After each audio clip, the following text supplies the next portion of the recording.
പൊന്നാനി നഗരസഭയുടെ ആഭിമുഖ്യത്തിൽ മത്സ്യത്തൊഴിലാളി കുടുംബങ്ങളിലെ വിദ്യാർത്ഥികൾക്ക് ലാപ്ടോപ്പ് വിതരണം ചെയ്തു. നഗരസഭാ ചെയർമാൻ ശിവദാസ് ആറ്റുപുറം ഉദ്ഘാടനം നിർവഹിച്ചു.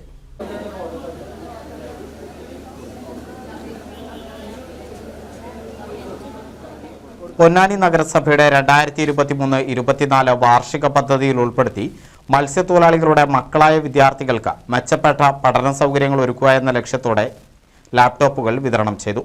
നഗരസഭാ ചെയർമാൻ ശിവദാസ് ആറ്റുപുറം ഉദ്ഘാടനം നിർവഹിച്ചു. നമ്മളൊരു പുതിയ കാലത്ത് എന്ന് പറഞ്ഞാൽ വിവര സാങ്കേതിക വിദ്യയുടെ വികാസത്തോടുകൂടി നിർമ്മിത ബുദ്ധി ആർട്ടിഫിഷ്യൽ ഇന്റലിജൻസിന്റെ ഒരു കാലത്താണ് നമ്മുടെ കുട്ടികൾ വിദ്യാഭ്യാസ വിഷയങ്ങളെ അതല്ലെങ്കിൽ പാഠ്യപദ്ധതികളെ സമീപിക്കുന്നത്.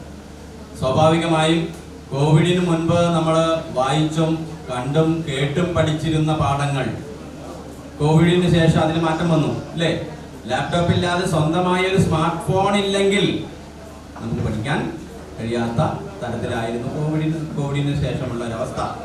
സ്വാഭാവികമായിട്ടും നമ്മുടെ വിദ്യാഭ്യാസ ആക്ടിവിറ്റീസ് എല്ലാം തന്നെ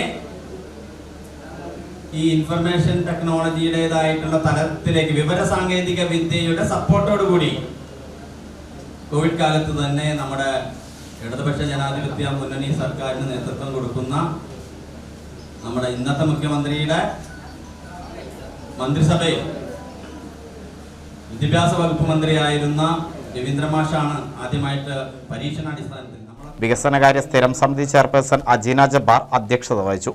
പൊതുമരാമത്ത് സ്ഥിരം സമിതി ചെയർമാൻ ഒ ഷംസു, സൈഫു, ഇമ്പിച്ചുകോയ തങ്ങൾ, കൗൺസിലർമാർ, രക്ഷിതാക്കൾ, വിദ്യാർത്ഥികൾ, ജീവനക്കാർ എന്നിവർ പങ്കെടുത്തു. ക്ഷേമകാര്യ സ്ഥിരം സമിതി ചെയർമാൻ രജീഷ് ഉപ്പാല സ്വാഗതവും നിർവഹണ ഉദ്യോഗസ്ഥൻ ശ്രീജേഷ് നന്ദിയും പറഞ്ഞു. NCV news Ponnani. പുതുമയാർന്ന ഡിസൈനുകളിൽ ഡയമണ്ട് കളക്ഷനുകൾ, വിവാഹ പാർട്ടികൾക്ക് നേടാൻ സ്പെഷ്യൽ പാക്കേജുകൾ. സ്വാഗതം പുതുമയാർന്നൊരു ഷോപ്പിംഗ് എക്സ്പീരിയൻസിന്. Kerala golden diamonds, the family jeweller, main road, Vadakkekad.